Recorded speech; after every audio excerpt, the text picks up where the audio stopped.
Hey everyone, welcome back for another deep dive. Today we're going to be focusing on something super relevant for all you UPSC aspirants out there. Mm, It's all about India's climate strategy. yeah, And we're going to be using an article from the India Express to kind of guide our conversation. sounds good. So, current affairs are, absolutely crucial for both prelims and mains. Oh, for sure. And honestly, these days, climate change is like almost a guaranteed topic, right? Oh, absolutely. It's everywhere. So let's jump right in. Okay. So what's really interesting at the moment is how India's approach to climate change seems to be shifting. Okay. They seem to be focusing more on adapting to the effects of climate change Right. rather than solely trying to reduce emissions. Yeah, that's definitely got people talking. But usually we hear about countries, pledging to cut emissions, like it's the main thing. Yeah. But India's kind of saying, hold on a sec, let's be realistic about what's already happening Right. and figure out how to deal with it first. So is this like a change in their priorities? Is it a strategic move? What does it mean for India's development goals? Right. So many questions. Yeah, there's a lot to unpack here. Definitely. Well, for starters, we have to acknowledge that global efforts to reduce emissions, Right. they're not really going as planned. The Indian Express article points out that, we're falling short of those ambitious targets that everyone set. Yeah, and what about the financial aid that was promised to developing countries, to help them transition to cleaner energy? Yeah, that's a big one. Is that actually happening? Not really. The latest COP meeting only managed to secure about $300 billion per year starting in 2035. Wow, that's a lot of money. It is, but developing nations were asking for $1 trillion. Oh, wow. So, yeah, huge gap there. Yeah, I can see why India might be rethinking its strategy, Right. I mean, it's a big deal. especially considering that even like major agreements like the Paris Agreement have hit some roadblocks. Totally. Remember when the U.S. pulled out back in 2025? Oh, yeah. That really threw a wrench in things. Yeah, it did.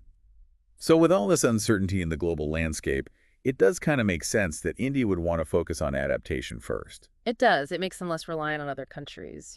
Right. It's like if the global effort to tackle climate change isn't really working, why should India have to carry the burden alone, especially when they have so many other developmental needs to worry about? Exactly. And that's precisely the argument that the economic survey for 2024-25 is making. Oh, really? Yeah, they're saying that reaching developed country status by 2047 should be India's top priority. Okay.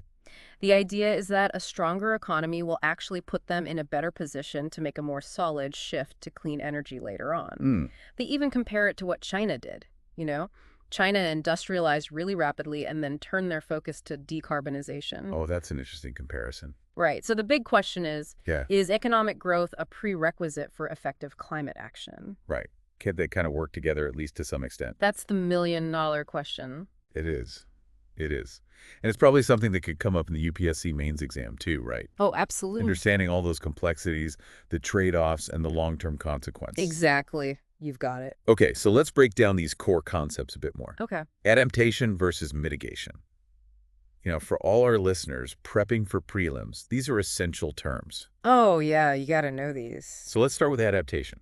What exactly does that mean in this context? So adaptation is all about adjusting to the changes that are already happening because of climate change Hmm. and finding ways to minimize the negative impacts. Oh, okay. It's about coming up with practical local solutions, Like what?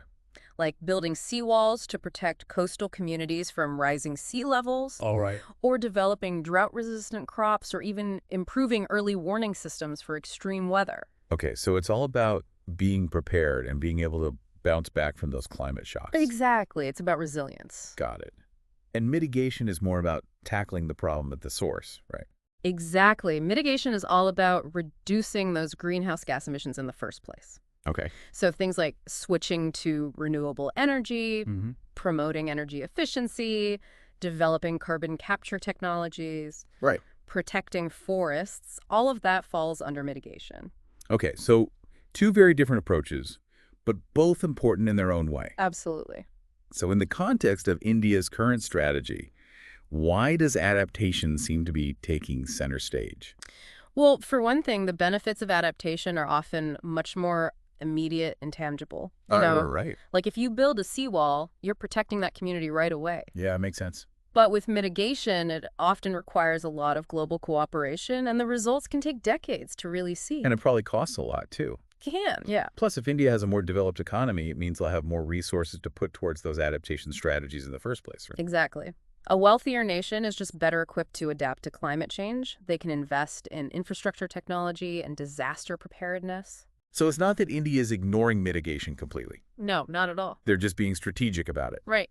And they have actually made some pretty impressive progress in expanding renewable energy. They have. In fact, they're on track to meet their 2030 target Which is?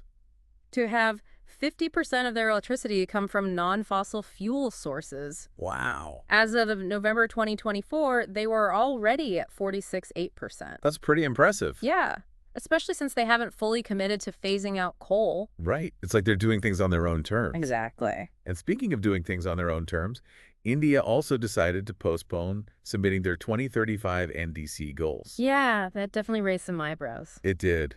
So what's the thinking behind that? It seems like a very calculated move. Okay. By delaying, they can kind of see how the global landscape plays out, you know, Like what? especially with those climate finance commitments from developed nations. Okay. They might be hoping to get a better deal at COP30 in Brazil later this year.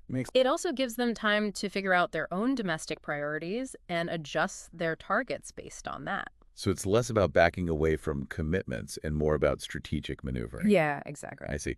Okay, so what about the actual adaptation measures that India is taking? What are some of the key initiatives that they've put in place, and how effective have they been?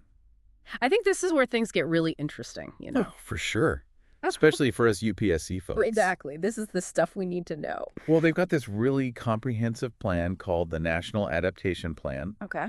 or NAP for short. Okay. And it's basically a roadmap for making India more resilient to climate change across all sectors. Okay, across the board. Yeah, from agriculture and water resources to urban planning and disaster management.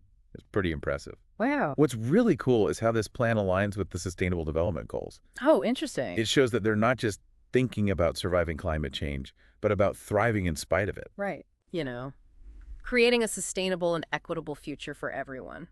I like that. Yeah. And for listeners who are prepping for the UPSC, this NAP is like a gold mine of information. Well, how totally. You could get asked about its key features, its alignment with the SDGs, or even how effective it's been in tackling real-world problems. For sure. So make sure you study up on that. Right. And let's not forget about specific sectors, too, like agriculture, for instance. Right. India's farmers are really on the front lines of climate change. They're facing all sorts of challenges like heat stress, water scarcity, and unpredictable rainfall. Yeah, the Indian Express had an article recently about how those erratic monsoons are becoming a nightmare for so many farmers. Exactly. So how is India adapting? Well, they're promoting these climate-resilient seed varieties that can handle tougher conditions. Oh, that's smart. And they're encouraging sustainable farming practices to improve soil health. Right. Because healthy soil can hold more moisture, which is super important in a warming world. Absolutely. Yeah. And of course, they're pushing for more efficient irrigation techniques like drip irrigation. Yes, exactly. That helps to conserve water.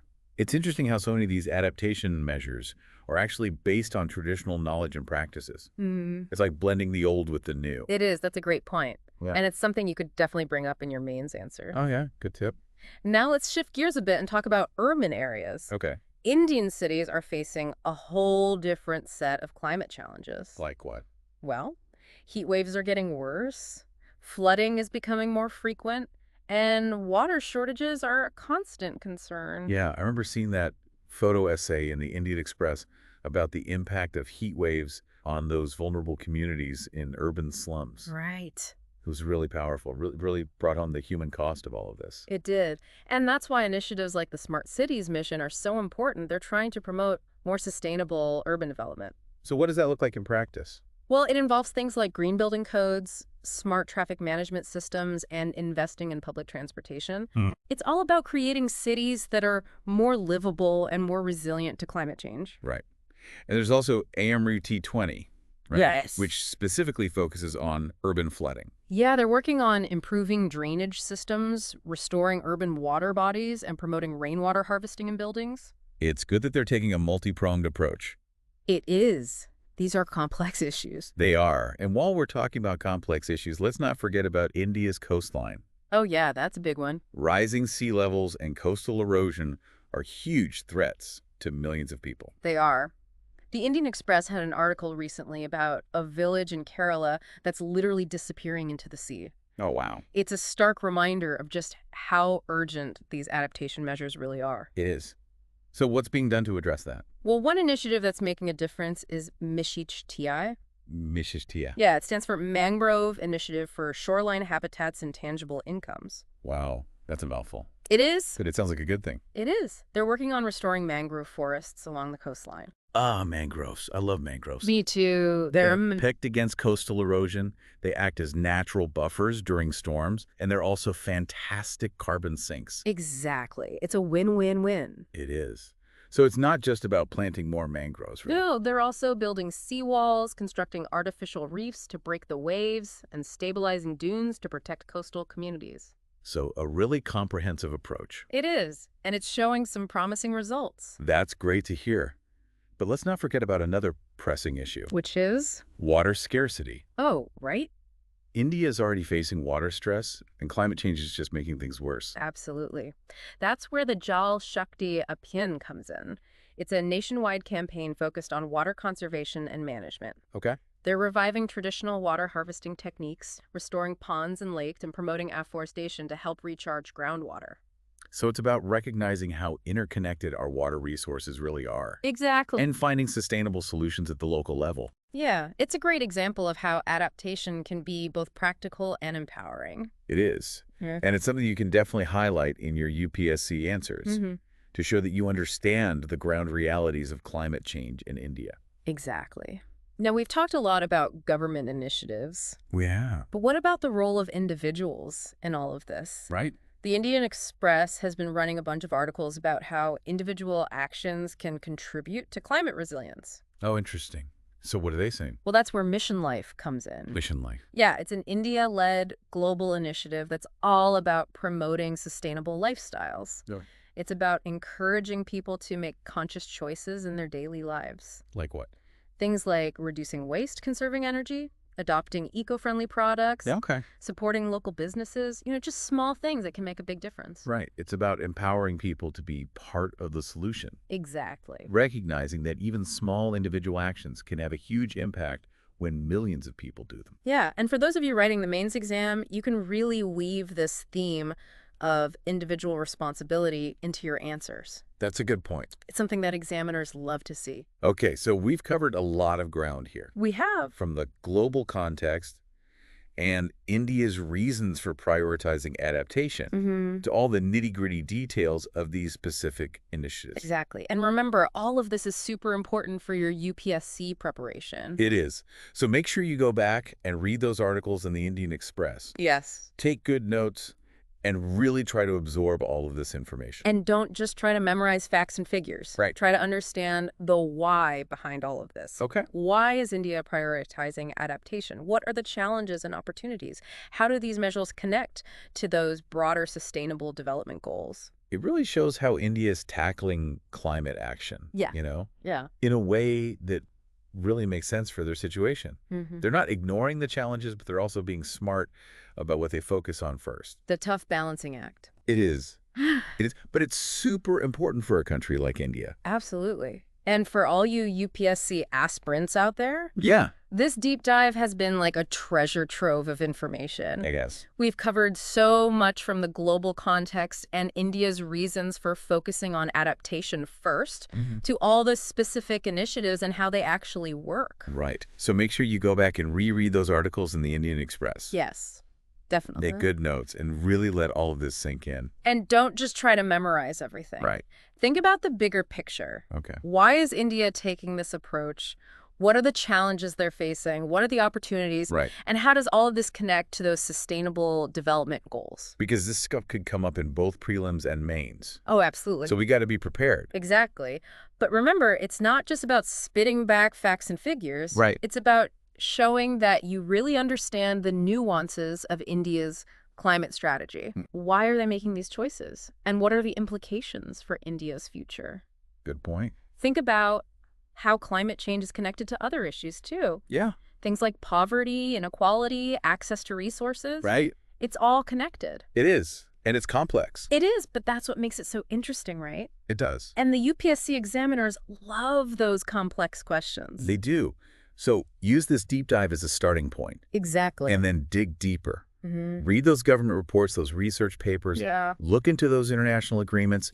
Stay updated on what's happening with climate change, both in India and globally. Because it's constantly evolving. It is. And don't be afraid to form your own opinions. Yeah. Look at the information you gather, consider different viewpoints, and develop your own arguments. Because the UPSC exam isn't just about regurgitating information. Yeah. It's about showing that you can think critically and analyze complex issues. And as future policymakers, you guys are going to be the ones dealing with these challenges head on. So use this deep dive as a chance to really understand India's climate strategy and to start developing your own ideas about the best way forward. Now, before we wrap up, Yeah. we want to leave you with something to think about. Okay. Will India's adaptation-first approach be enough to create a sustainable future for everyone? That's a great question. It is. Yeah. And there's no easy answer. No, but it's something that you as future leaders are going to have to wrestle with. So stay curious, stay engaged, and keep those brains working. Exactly. And hey, if you found this deep dive helpful, hit that like button and subscribe to our channel for more UPSC-focused content. And if you have any questions or any topics you'd like us to cover, leave a comment below. We'll love hearing from you. We do. Until next time, happy studying and best of luck with your UPSC journey. See you later.